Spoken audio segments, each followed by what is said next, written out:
Exercise 3.1 का question number 6 बेटा करने लगे हैं। Given the linear equation this, एक लीनियर इक्वेशन दी हुई है, राइट अनदर लीनियर इक्वेशन, हमने दूसरी लीनियर इक्वेशन खुद लिखनी है such that geometrical representation so formed is intersecting. Number 1 हमने पहले इसको इंटरसेक्टिंग के अकॉर्डिंग करना है, सेकेंडली हमने इनको पैरेलल लाइंस के अकॉर्डिंग करना है, थर्ड वन कोइंसिडेंट के अकॉर्डिंग। बेटा पहले मुझे इंटरसेक्टिंग लाइंस में मुझे कंडीशन पता होनी चाहिए।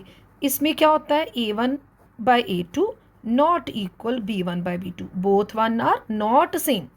अब एक इक्वेशन बेटा मुझे दी हुई है, मैंने वो लिख ली। अब सेकंड, मुझे ये दोनों इक्वल नहीं चाहिए। यहाँ मैंने जो मर्जी नंबर मेरे माइंड में आया 3 मैंने लिख दिया, ठीक है, मैंने प्लस भी डाल दिया। अब बेटा यहाँ पर मेरी जो फ्रैक्शन बन रही है, मैंने लिखा a1/a2 2/3। अब मेरा यहाँ पर 2/3 नहीं बनना चाहिए, मैंने इसको कुछ ऐसा लेना है so that it not become 2/3। मान लो मैंने 7 ले लिया, ठीक है, तो मेरे पास आ गया b1/b2 3/7।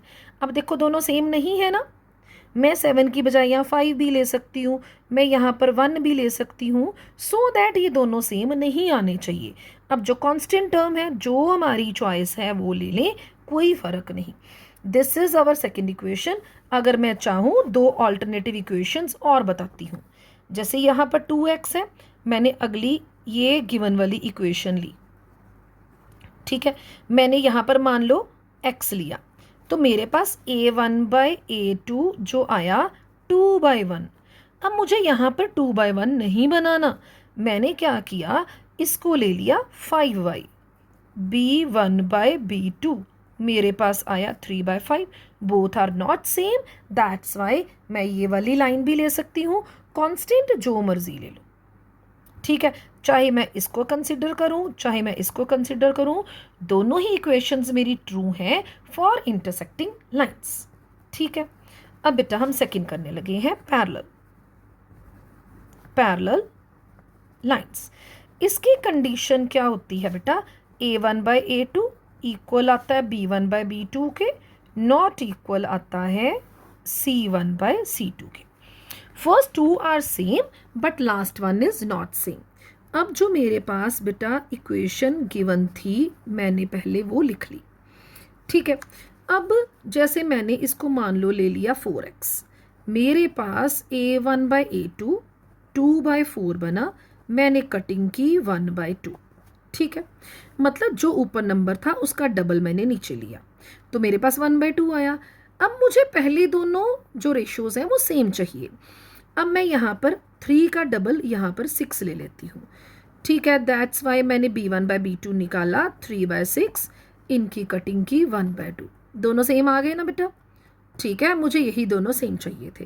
थर्ड मुझे सेम नहीं चाहिए, मतलब मैंने 8 का डबल यहाँ 16 नहीं लिखना, मैं क्या करूँगी, मैं इसको -5 लिख देती हूँ या +5 लिख देती हूँ, मेरी चॉइस है, ठीक है। अब मैंने c1/c2 निकाला -8/5, first two are 1/2 but third one is -8/5, ये दोनों तो इक्वल आ गए ना बेटा, third one is not same, that's why ये कंडीशन ट्रू हो गई, तो मैंने सेकेंड इक्वेशन ये लिख ली। तो आप अपने अकॉर्डिंग कुछ भी इक्वेशन बना सकते हो, इसका आंसर बुक में बेटा पीछे नहीं दिया होता, क्यों, क्योंकि ये पर्सन टू पर्सन वेरी करता है। मान लो मैंने कुछ और सोचा, कोई और स्टूडेंट है वो कुछ और सोच सकता है इसके लिए। Now third one is coincident lines. Coincident lines की कंडीशन क्या होती है बेटा, all ratios are same, a1/a2 equals to b1/b2 equals to c1/c2। First of all I write the first equation, मैंने फर्स्ट लिख दी। सेकेंड बेटा मैं पिछले जैसा ही करूंगी, अगेन डबल बना के करूंगी, 2 का डबल कर लिया 4, ठीक है, मतलब मेरे पास जो a1/a2 बना 2/4 काटा तो 1/2। अब b1/b2 जैसे यहाँ डबल किया, यहाँ भी डबल कर रही हूँ, 3 का डबल 6, अब b1/b2 3/6 काटा तो 1/2। नेक्स्ट ऑल आर इक्वल हमने लेने हैं, तो मैं यहाँ पर भी अगर 8 है 8 का डबल 16 करूँगी, जो साइन ऊपर यूज़ हो रहा है सेम ही साइन नीचे लूँगी, so that both will cancel. अब मैंने लिखा C1/C2 -8/-16 माइनस माइनस कैंसल, 8 1 ज़ा 8, 8 2 ज़ा 16।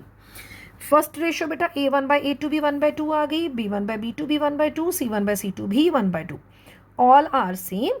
मतलब मेरा जो कोइंसिडेंट लाइन था उसका केस ये ट्रू बन गया। ये मैं थर्ड इक्वेशन लूँगी, ठीक है। थर्ड में ये वाली गिवन थी, ये मैंने खुद कंसिडर की, तो हम इसको और भी बना सकते हैं। मान लो मैं नीचे वाली को 3 टाइम्स मल्टीप्लाई करके बना लूँ, मान लो मैं उसका हाफ करके बना लूँ, मेरी चॉइस है। ओके बेटा।